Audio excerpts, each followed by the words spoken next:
Our guest today is the Assistant Director for New Ventures at the Mcferrin Center for Entrepreneurship. Prior to that, she was the Executive Director for the Office of Technology Translation at the Texas A&M Division of Research and at the university's Health Science Center.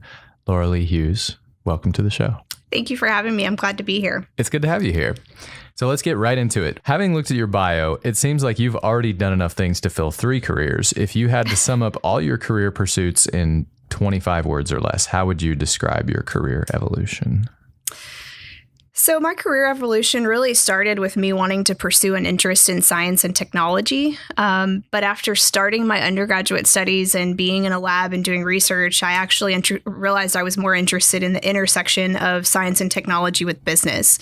So my career has ultimately followed that passion of looking at how we can take really cutting edge research, innovative technologies, and move them forward into the real world so that they have an impact. And I've had a really great opportunity to pursue those interests and get some great experience here at Texas A&M. Okay. So originally you double majored in biochemistry and genetics. You got a master's in biotechnology and a graduate certificate in business, as you described. What pushed you in the educational directions you originally chose, aside from an allergy to free time? So I actually selected my undergraduate studies based on an interest in science. I had a really awesome chemistry teacher in high school that got me excited about the subject. And so when I started looking at what I wanted to do as part of college, I originally applied to Texas A&M as a chemistry major, but then I got connected with the College of Ag and Life Sciences and got to talking to a few professors and researchers there in the biochemistry department. And they said, well, if you're really interested in chemistry, why not biochemistry?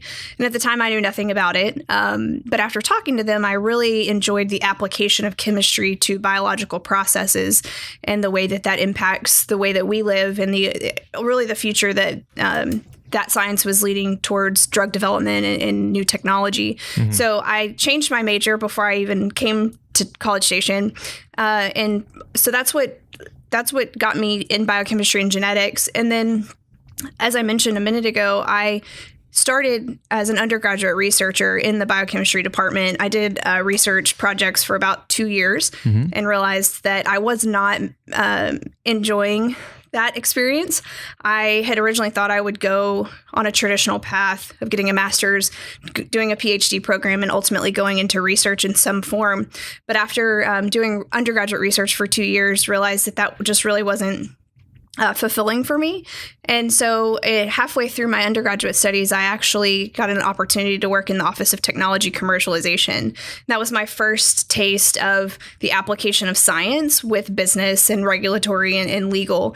And so ultimately, that is what drove me to pursue my master's program, which is a hybrid program between business and engineering and science. And so following that passion of really enjoying science, but wanting to be out of the lab and being more in a facilitative role of taking new technology forward.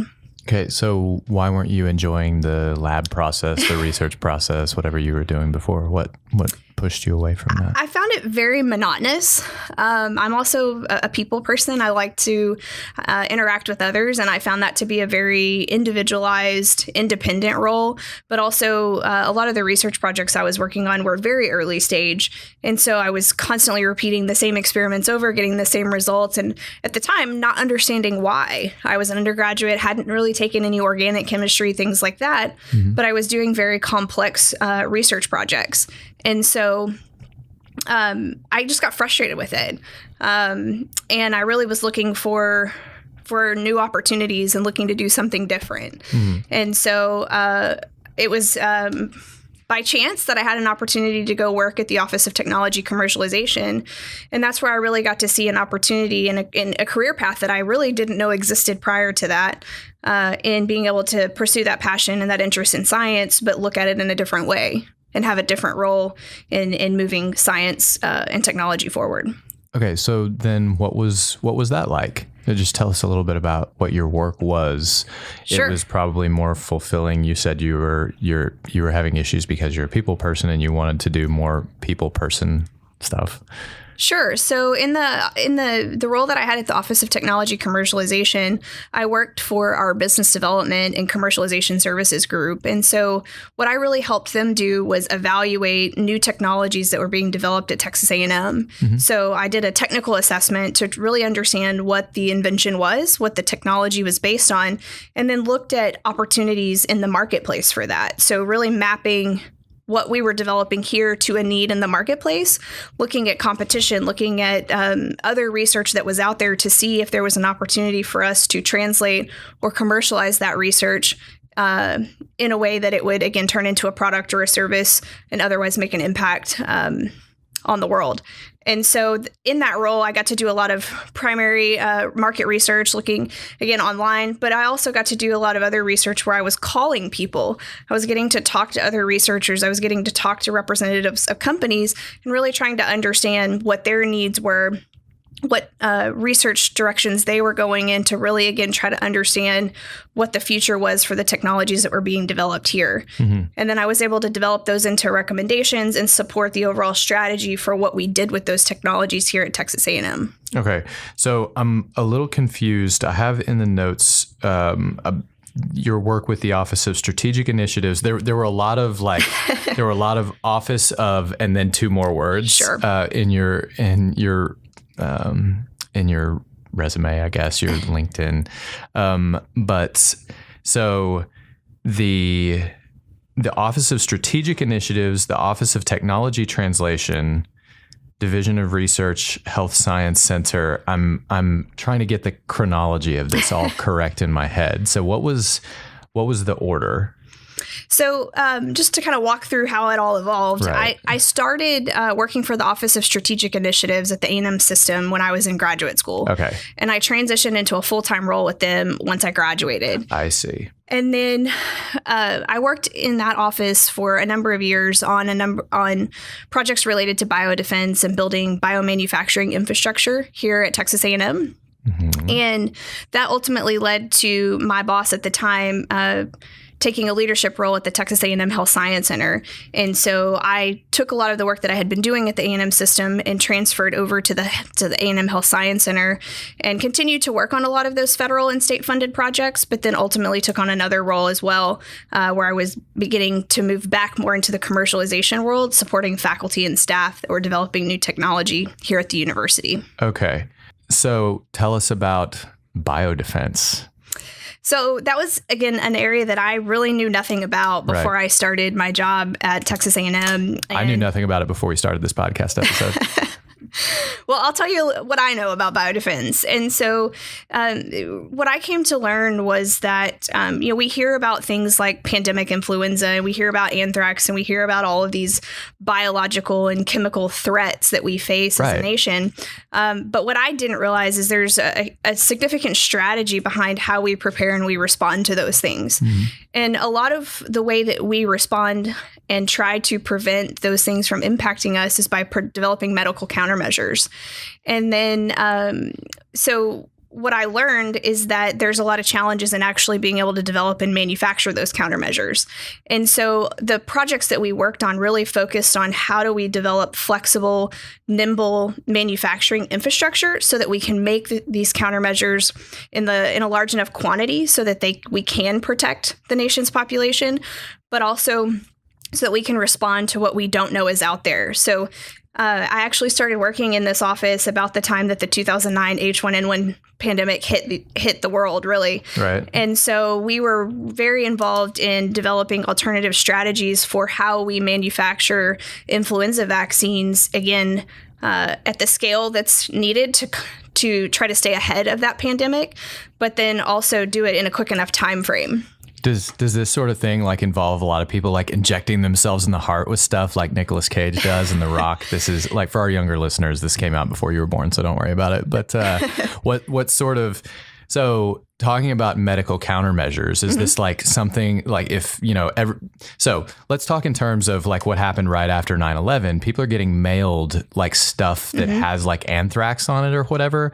What do you, I don't know if you guys ever discussed that particular thing, but if you have an anthrax outbreak, say, What do we do to combat that? Do we like release like some kind of thing into the air, or how do we deal with it? So typically there's a strategy for vaccination and or treatment. Okay. And so there's different countermeasures that are in development for both approaches. So typically it would be when you identify an outbreak or people that are being infected, they try to localize that, and then they would have a strategy for how they treat people in the surrounding areas to try to contain that epidemic. When you say contain, are we talking about like quarantines or anything like that? Did it ever get that dramatic? No, not in any of the things that I worked on. Oh, okay. We worked more on the vaccine side. A couple on the we had a couple of projects that focused more on like post-exposure treatment, but we were more on the preventative side. So how do we try to prevent the spread of these different diseases and these different bioterror agents that we might be exposed to? So you're telling me the vaccines did not have to be given directly in the heart? No. Okay. Well, there's different approaches, but none that I saw to the heart. Right. Okay. So you were the executive director for the Office of Technology Translation at the Division of Research and at the Health Science Center. Again, that sounds like it could be two jobs. How did that all blend together for you? So the executive director at the A&M Health Science Center position ultimately led to me moving to the Division of Research. Okay. In 2016, we were one of several functions that were housed within the A&M Health Science Center that were moved to Texas A&M as part of the merger of those two entities. Mm-hmm. And so what that really meant was that that my staff, the team that I worked with, and the role that we had at the A&M Health Science Center was picked up and moved administratively and physically to Texas A&M, but we continued to support the A&M Health Science Center faculty and staff that were developing new technology. And we also expanded our role to support more faculty working at Texas A&M, primarily in colleges such as the College of Science, College of Architecture, and Liberal Arts. Okay. So that brings us to the Mcferrin Center for Entrepreneurship. Mm-hmm. First, tell our listeners a little bit about what that is. So if you don't know the Mcferrin Center, you should get to know us. We are a center that's housed within Mays Business School within the management department. Mm-hmm. And we offer over 30 different programs year-round that support student, faculty, and former student entrepreneurs. And so we do everything from ideas competitions, business plan competitions, but a lot of experiential opportunities for the individuals I mentioned to get exposed to entrepreneurship, and when they're ready and if they have an idea, help them pursue those opportunities all while they're here at Texas A&M. What's your favorite part of your job? Ooh, that's a good question. I think the favorite part of my job working with Mcferrin Center, and by the way, this is my first job working with students. So a lot of my former roles have really focused on working with research administration with faculty and staff. Mm-hmm. But I've enjoyed getting to work with a lot of our students and hearing the innovative ideas that they have. One of the things that I didn't mention about the Mcferrin Center is that we work with students from all over campus. And so we see students from pretty much every college on campus. And so you can imagine the variety of ideas that we see from students that are interested in starting their own businesses or developing new technology to change the world. And so on any given day, I have a new student that's either emailing me or coming to my office with a new idea that they want to pursue. And so it's really interesting just to see the creativity that they have, the energy that they have for wanting to change the world. So you spend a lot of time with entrepreneurs. What makes successful entrepreneurs different from everyone else, aside from getting some lucky breaks? I mean, you do need some luck, right?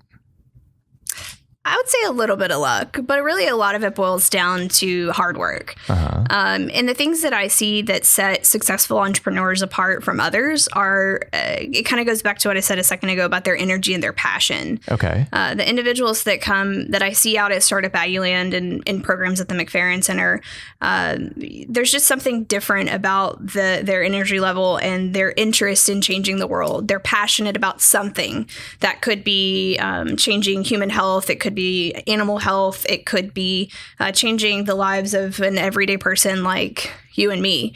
But they're passionate about something and they're really motivated to go make something happen.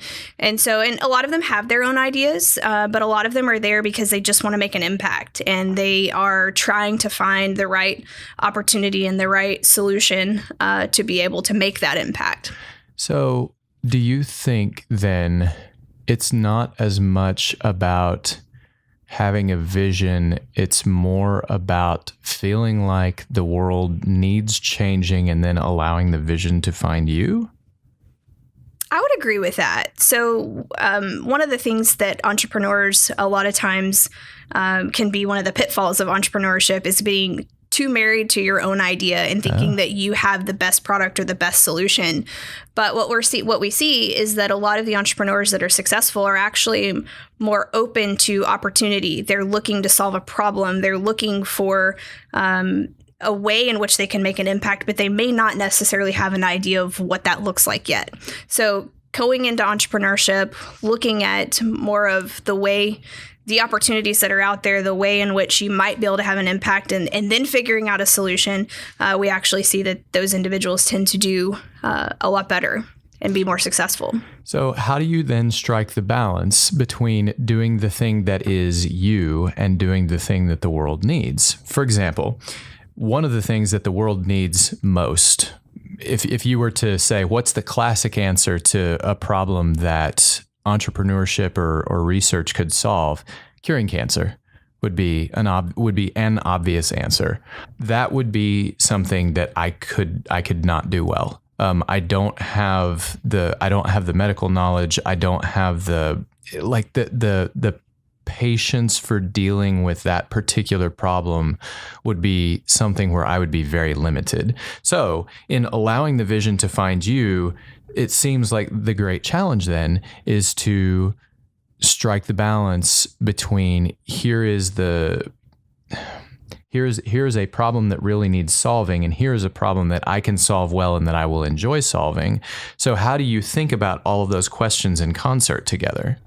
So I think one of the most important things about being an entrepreneur is finding something that you're passionate about. Right. Entrepreneurship is hard work. And so you might find an opportunity, but if it's not something that you're passionate about or you're interested in, it's going to be a really tough road for you. Mm-hmm. So I think first and foremost, finding an area that you're interested in, finding something that's meaningful to you, right. And then looking at those opportunities for you to change the world or make an impact. I would place more priority on finding something that's enjoyable and meaningful to you. Mm-hmm. And then trying to look for where can you make a difference? What opportunities are there for me to look at developing a new technology or bringing a new product to market that would, again, make an impact on whoever that customer might be. Right. Yeah. So let's talk about what entrepreneurs need to do a little bit better as they feel like they've found their idea, perhaps, but they're in the market research stage of things. What do you feel is something important that entrepreneurs neglect at their own peril? Understanding their customer. Okay. It's actually been statistically shown that the number one reason that businesses fail is from lack of customers. So a lot of what we teach our student entrepreneurs and many of the faculty entrepreneurs that we work with as well is, okay, you have an idea, you might have a technology that you're looking to develop, but who is the customer for that? Who is willing to pay for that product or that service that you're looking to develop? And what we encourage them to do is actually get out of the building and talk to those people, because you might have an idea of who you think would pay for this solution or this product that you're looking to develop, but you won't actually know until you go out and talk to some of those people and really understand this is the way that they do things now. This is the challenge that they face in accomplishing whatever task or job that they are trying to accomplish that your product or service might improve. And so that process of getting out and really talking to people firsthand and understanding, not only do they we actually don't want them giving you feedback on, would you buy my product or my service? You need to understand where their problems and their challenges are. And so we give our entrepreneurs a framework for going through that process of customer discovery and really discovering where the needs are, and then coming back and assessing after they've collected enough data from their customers whether or not their product or their service potentially can meet the needs of that customer. That what you're describing almost sounds like a consultative sales process, when I was working with InSphere and health markets, we went to basically sales school, and they talked with us about uncovering the need, exactly as you described. And we would ask a what question, and then another what question, and then finally a why question. And the whole point of it was to uncover at the root of someone's desire to, in this case, purchase insurance. What is it that's really important to you as you do that? Because I'm going to briefly go off on a tangent about this. So people think that they get insurance so they can go to the doctor. And it's a misunderstanding that's sort of been propagated by group health insurance. Originally, insurance was just something that you had in, like, basically in case something happens. And so you can protect your own finances or your family's finances if you have to deal with a medical issue. And with group health insurance, there were a lot of bells and whistles that were kind of added onto this that people used far more often than the real root purpose of their insurance. And so they started to get confused and even to misunderstand what the structure of insurance is supposed to be. So some of the process was educating them about this is actually what this is really for, and then talking with them about, okay, why do you think we're here, and also why is that important to you?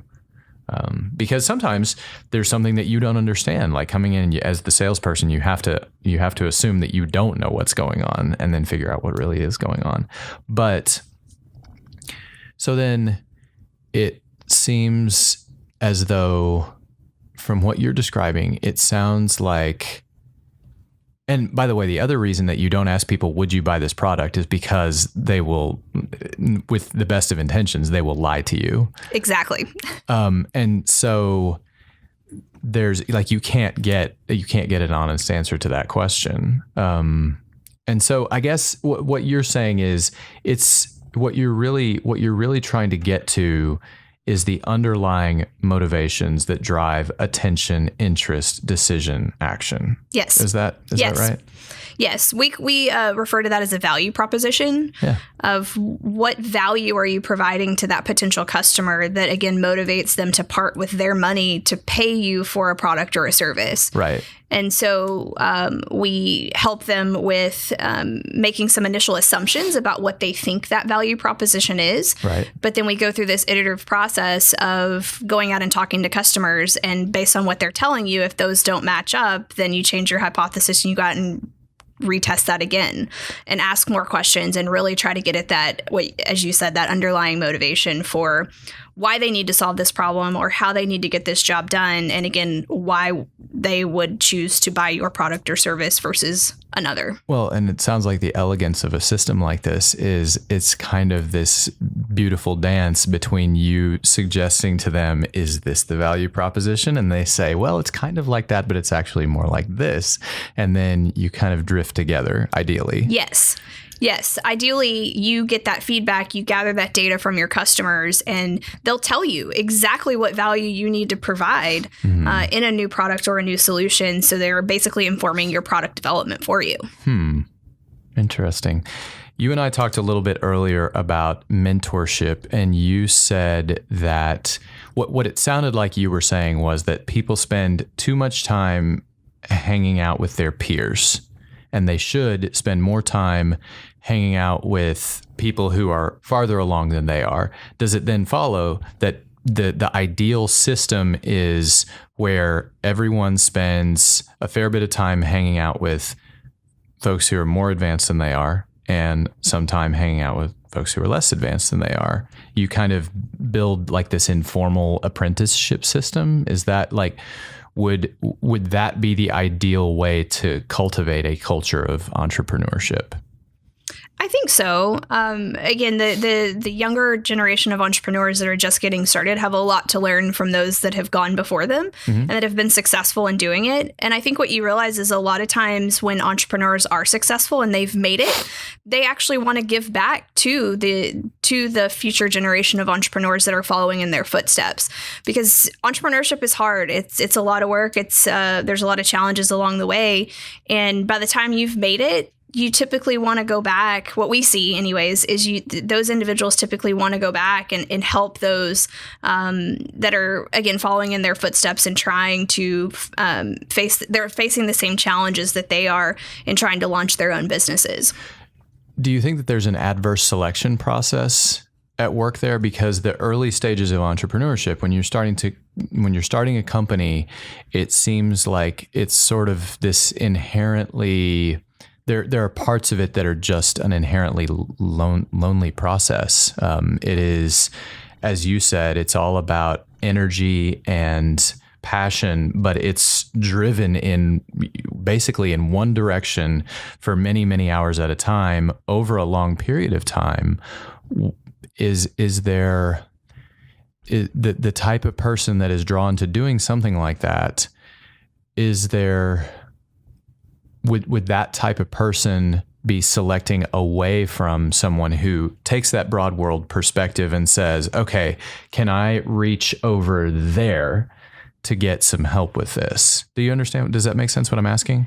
I think so. I think what I've seen with particularly some of our faculty entrepreneurs that I've worked with in former roles and even some of our students is there's usually a hesitation in the beginning to reach out to others and ask for help. One of the big concerns that you hear about is intellectual property protection. And if I go talk to anybody else about this, they're going to steal my idea and they're going to take it, they're going to run with it, and they're going to beat me to market.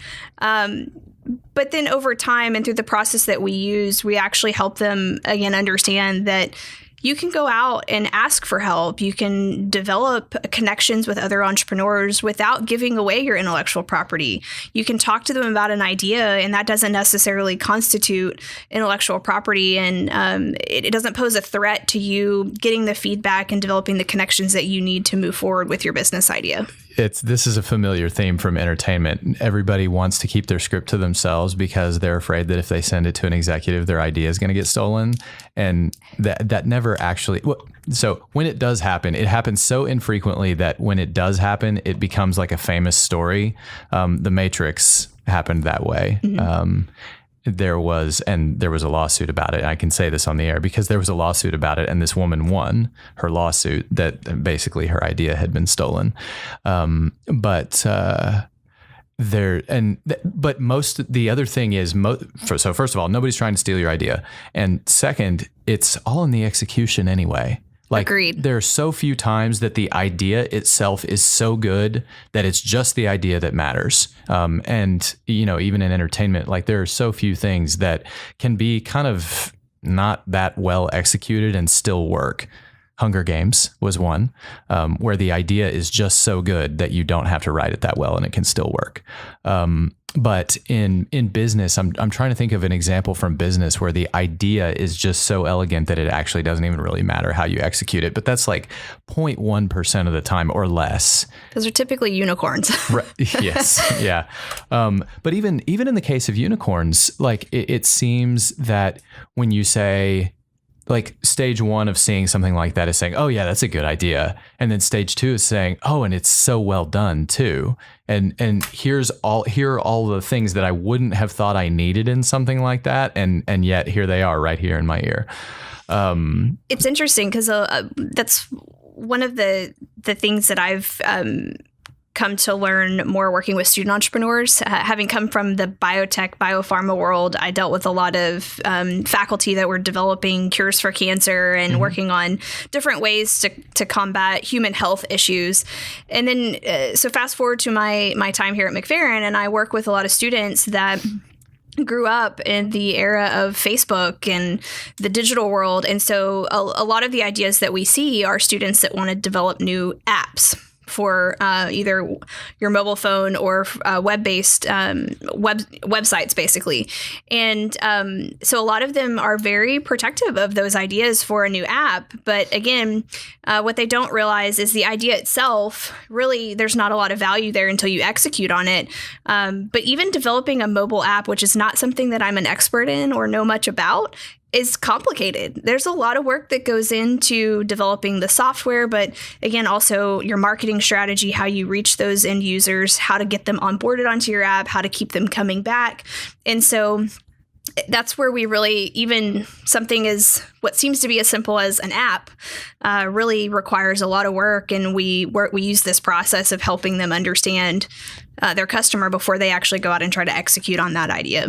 There's often so much more of an emphasis on doing something first rather than being able to do it better, and thinking about speed rather than comparative advantage.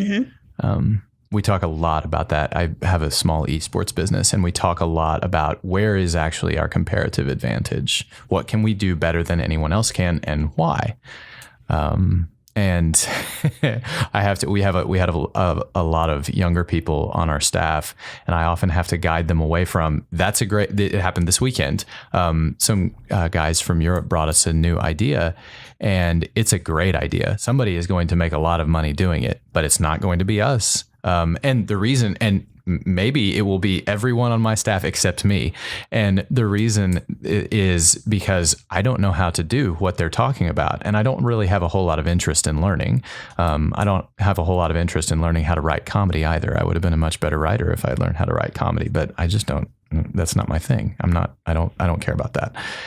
So student entrepreneurs. You mentioned that today's student entrepreneurs have grown up in the era of Facebook, sadly have not grown up in the era of MySpace, but they don't know what they're missing. Profiles that play music, among other things. But so Instagram, that sort of thing. What do today's student entrepreneurs do better than entrepreneurs who are, say, my age? I'm 37.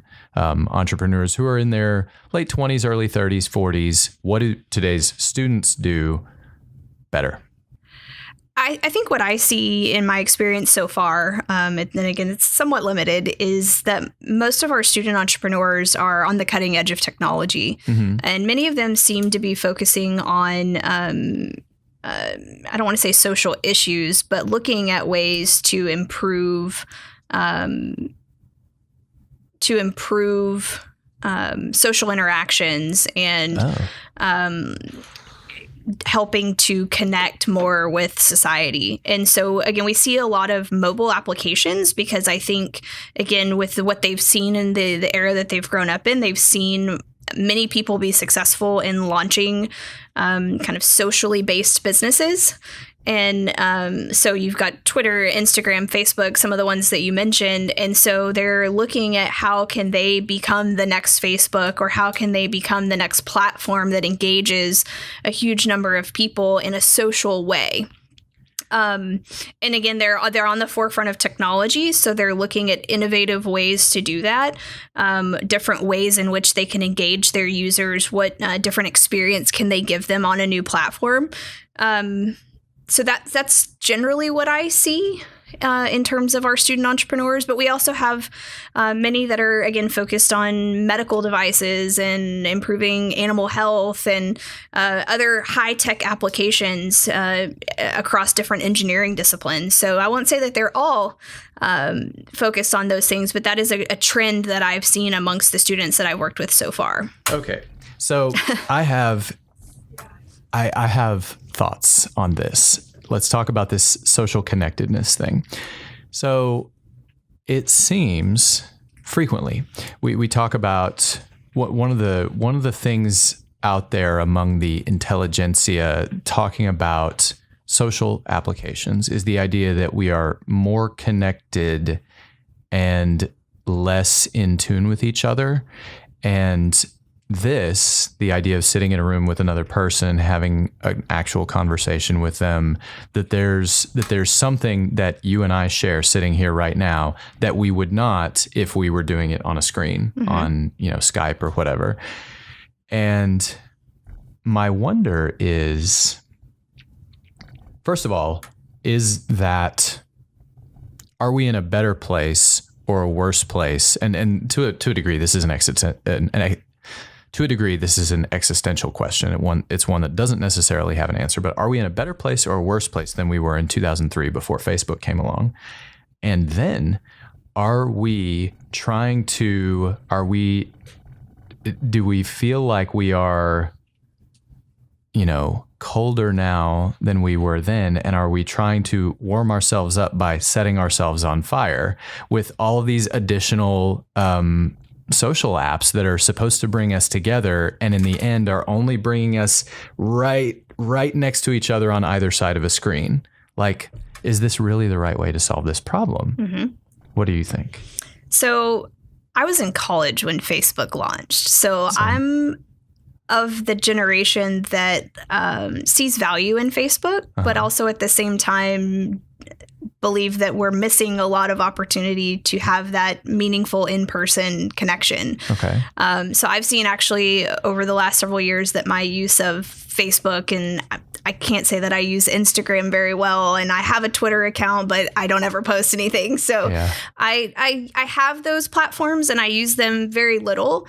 And what I see in younger generations, whether it's family or some of the students that we work with, or just others that you encounter, in the community, is that they rely very heavily on those platforms, and they tend to consume a significant portion of their life. And so I think there's value in being able to develop that connectedness online, but at the same time, I think it's it could be a dangerous and slippery slope to minimizing the interaction that we have in person, and we're losing some of that meaningful in-person connection with others that we live and work with. Yeah. And for better or worse, we are training our attention spans to be shorter and shorter. Yes. And I don't make an assumption about what the answer to that question is, i.e. whether it is actually better or worse. But it is where we are going. Yes. I wouldn't say it's better or worse, but just my personal experience is I see that there's a role for it, and there's a time and a place to use it. But I see that so many of the younger generation, they rely very heavily on those platforms as a way to connect with others. And just to kind of go back to something that you said, the question that you asked about trends in entrepreneurship. Sure. And you actually phrased what I was thinking a little bit better in terms of this connectedness. So we see a lot of students that are coming in and wanting to develop new apps that develop social connectedness. But we also see a lot of students that are coming in with ideas to follow Uber and a lot of like Uber Eats and DoorDash. And so the overall theme of connectedness is actually probably something that I would say more generally represents the trend that we see with our student entrepreneurs, is they, again, have grown up with technology. They've grown up in the evolution of some of these technologies and these services, and they're looking for a new way for them to bring those approaches or those technologies to other areas of their life to improve that connectedness and have more of that on-demand access to a variety of things, whether it's food, transportation, connecting with others in a social setting, finding access to deals online. It really ranges in terms of application. But I like the way that you phrase that in terms of connectedness, because that's really what I think a lot of them are after. Thanks. And so technology has helped us in many ways connect more in a personal way, i.e. not on either side of a screen, in the sense of Uber Eats or, DoorDash, any one of the 1,000 apps that do that sort of thing now, in that if I'm hanging out with my wife and we want something that is not pizza or Chinese food delivered to the house, then we can get it. Someone will bring it to us for a fee.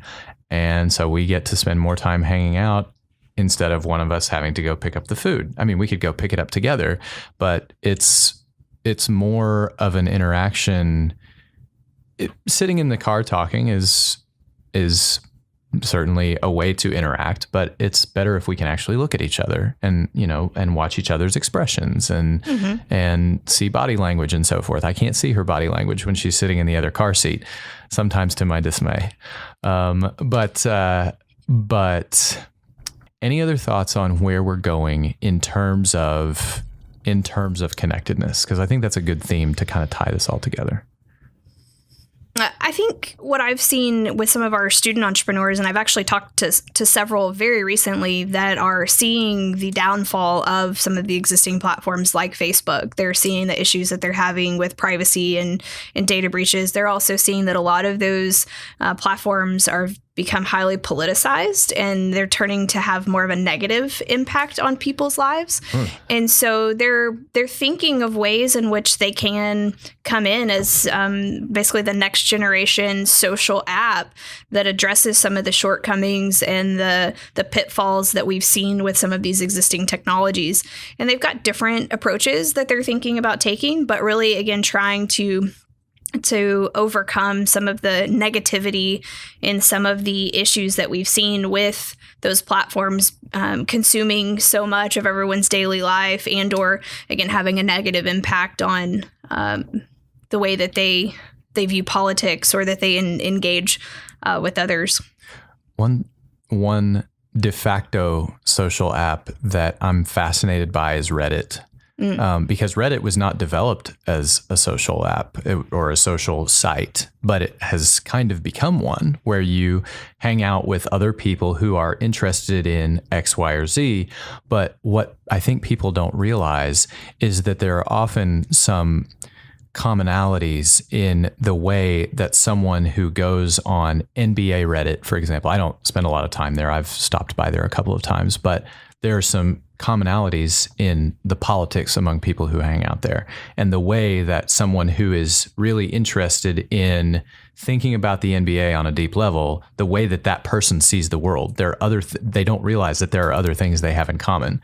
One of the Reddit communities that I did spend a fair bit of time on was Overwatch University. I play this game called Overwatch, and it's an educational community built around this game. And I did realize that there was a type and that I was that type. And so what something like Reddit has done, I think that it is, to a degree, an evolutionary form of Facebook, where instead of you having to associate with people that you met in real life, you get to associate with people who see the world in one way or another the same way that you do. Mm-hmm. Now, that is a form of social specialization. That's what Reddit is doing. And that's a good thing because it brings people together who already have things in common, but it's also a problem because it's very easy to end up in an echo chamber. So I don't even know what to do about that, but that is also where we're going. At least that's the way I see it. Mm-hmm. Have you been on Reddit much? Not much.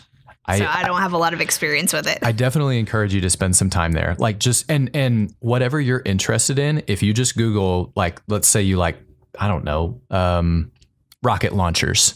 If you just Google Reddit rocket launchers, I bet there is a Reddit community for rocket launchers. If you like Pomeranians, I don't know, whatever it is that you're into, there's probably a Reddit community for it. And if you look on there, you will see some people who are thinking about some stuff in some of the same ways that you are. And that's fascinating. I'll have to go check it out. And scary. So, last question. What is your best piece of advice? Maybe something a little bit counterintuitive, because you've been a lot of different places and done a lot of different things, for someone embarking on a career. Mm-hmm. How would you think about that? And what would you suggest that people do? You talked about things that entrepreneurs could do differently, but just for anyone getting ready to start their career, what would you have people do a little bit differently? So I would say one thing is, don't be afraid to take a risk and try something new. I look back at the career path that I've taken and how I ultimately ended up on this path, and I had no idea that the industry and the types of roles that I've had working in science and technology existed. And so if I hadn't been open to looking for new ways in which I could use my interests and the skill sets that I developed in my undergraduate studies in a different way, I probably would have tried to go down a path that ultimately I wouldn't have enjoyed. And so be open to new opportunities, be willing to try something, even if you don't think you're going to like it. That's really valuable for you as well, is to figure out that maybe this isn't a good fit for me, but you've tried it firsthand, and maybe this isn't something that I want to do, and it might lead you to something else that really could be a good opportunity for you and something that is a better fit. What do you consider your most valuable failure? I have to say, probably my most valuable failure has been not being successful in my undergraduate research pursuits. I, up until then, hadn't really experienced a lot of failure. School had always been pretty easy for me. I had been successful at most things that I had tried. And when I wasn't doing well in that role and I wasn't enjoying it, and that was hard for me. I felt like this is something I should be able to do. But I think it was a combination of things. It was it not being a good fit for me in terms of my personal interests, but also the PI that I worked for was challenging. And so it was hard for me to admit that I wasn't doing well in that role. This wasn't something that I was going to end up pursuing as a career path. And so, but then again, it put me on a path that has been very rewarding for me in terms of my career. And that's 10 years later. And so, at the time, it was really hard to understand why this was happening and why I wasn't doing better as an undergraduate researcher. But again, it turned out for the better, and I'm very happy with the path that I've taken since then. Beautiful. What do you think is people's biggest misconception of you? Oh, I don't know. That's a hard question. I think one of the biggest things that I faced in my career is people thinking that I'm still very young, and that because I have spent my entire career at Texas A&M, that I have had limited experience or limited opportunities, and that's actually not the case. I have had a wealth of opportunities to. I've traveled internationally. I've been to the White House. I've worked with leading officials in the federal government and had some really great opportunities, all while working here at Texas A&M. And so I think a lot of people that don't know my background or don't really know much about what I've done in the roles here, they think, oh, you've just stayed at Texas A&M since you're another person that's just kind of stayed here and worked at Texas A&M after graduating. But I think really understanding the projects that we're working on here, there's a lot going on that people don't realize, that you can have meaningful and a valuable career while you're here. Yeah, I think as a business person, you don't know anything about someone until you hear them talk and you see them write. And once you've seen them do those two things, you understand so much more about them. They're in our esports business. We have a guy who I think sells himself a little short because his background is not super extensive, and he's brilliant. And I don't think he even knows it. And maybe I shouldn't tell him that. Maybe he's going to leave. But I think there's a way of thinking about things. There's an understanding, and I think really what it comes down to is an understanding of the way economics work and the way people make decisions. And if you can think about the world in that way, then you can be successful in business. And it really, at some level, it matters some, but it doesn't really matter where you grew up, where you went to school, where you've been working since you were in school. If you can have a conversation with someone about the way that people think about what they want in life and how they're going to spend their money, and what they are willing to do to protect the things they care about, then you can get there. If you could have you talked about mentorship earlier. If you could have anyone as a mentor for one day, who would it be? And the proviso for this question is you can choose a religious figure, but if you are religious, then it can't be a figure from your own religion. Okay. That's also a tough question, because, I had been on a career path for a while in the biotech, biopharma industry, having based in academia, but really focus on biotech and biopharma. Mm-hmm. And so I think and I'm still very interested in that as a career path. So I think if I had an opportunity to choose a mentor for a day, mm-hmm. I'd want to talk to a female that's in a tech role with a major company to talk about the evolution of their career and just see what challenges they face, what decisions they've had to make, and get some guidance from them on how do you pursue a career in industry, particularly in the tech industry. So someone like, I forget her last name, but she's the president of SpaceX. So someone in a leading corporation like that, that's mm-hmm. a female that's worked their way up from an early role in industry to now being one of the leading figures in a company. Uh-huh. There's, now being in the role that I'm in with Mcferrin, thinking about entrepreneurship outside of biotech and biopharma is also something that I've thought more about.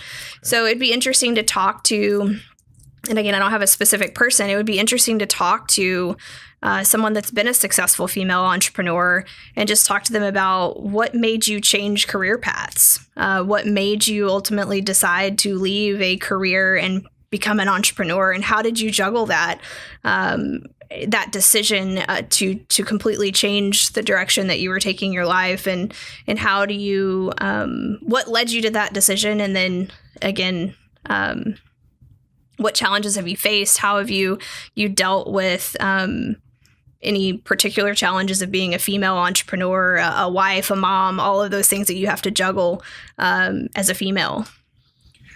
I think it's. I definitely understand why you would want to look for a female mentor. I think women in business are still finding the three dimensionality, I guess, and being mm-hmm. considered as 3-dimensional people and understanding. I think the business world is only sort of just now coming to understand women as, for example, potential villains. Elizabeth Holmes. Mm-hmm. Until I remember reading that story the first time I heard about Theranos, or however you pronounce that company, and thinking, I don't know if I've ever seen this before. And the idea of, there are so many dimensions in business that I think we haven't even considered the fact that women have not filled this space previously. And thankfully we're solving some of those problems, but I definitely understand why you would want that. What is your fondest memory of TAMU? I have so many. I think, and I've come to realize this too, having been fortunate enough to stay at Texas A&M and be able to work with faculty, staff, students, is in general, it's the traditions. And so I came to Texas A&M because I grew up in a family of Aggies that it's something about the culture and the traditions here really led me to want to be a part of that. And so whether it's, football weekends or silver taps or just different memories I have of being engaged in the rich culture and the traditions here is something that I am now reminded of when I'm back on campus working with students and getting to still be a part of those things. So it's hard to pinpoint just one. But I think it's that culture that we have and the traditions that run deep in the university are what make me proud to be an Aggie and proud to still be here as part of this campus. Sure. We end each session with Good Bull. This is an opportunity to recognize someone else for something good or great they have done. Do you have someone you would like to send some Good Bull?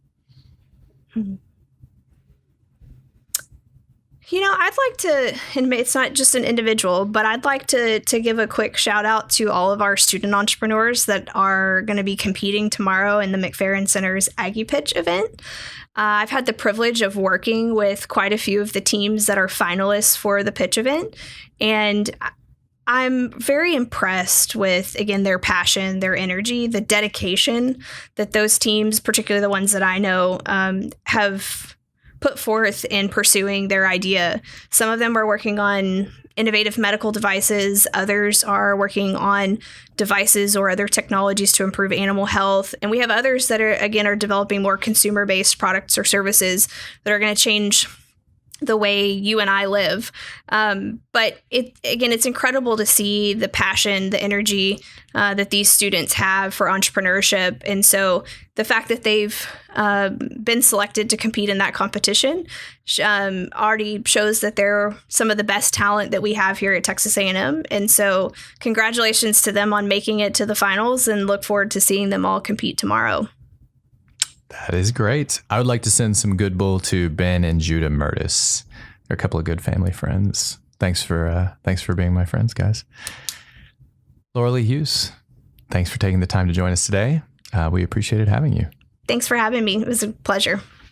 Thank you so much for watching. If you would like to stay up to date on our latest videos, be sure to subscribe and hit the bell icon to receive notifications. If you're in a rush or on the road, you can still join us on iTunes, Spotify, or wherever you find your podcasts. If you want to learn more about us or our guests, please visit our website at mays.tamu.edu/podcasts. Also, please check out Mays Business School's academic programs. They're the sponsors of our show, and you can find them in the description. Thanks, and gig 'em.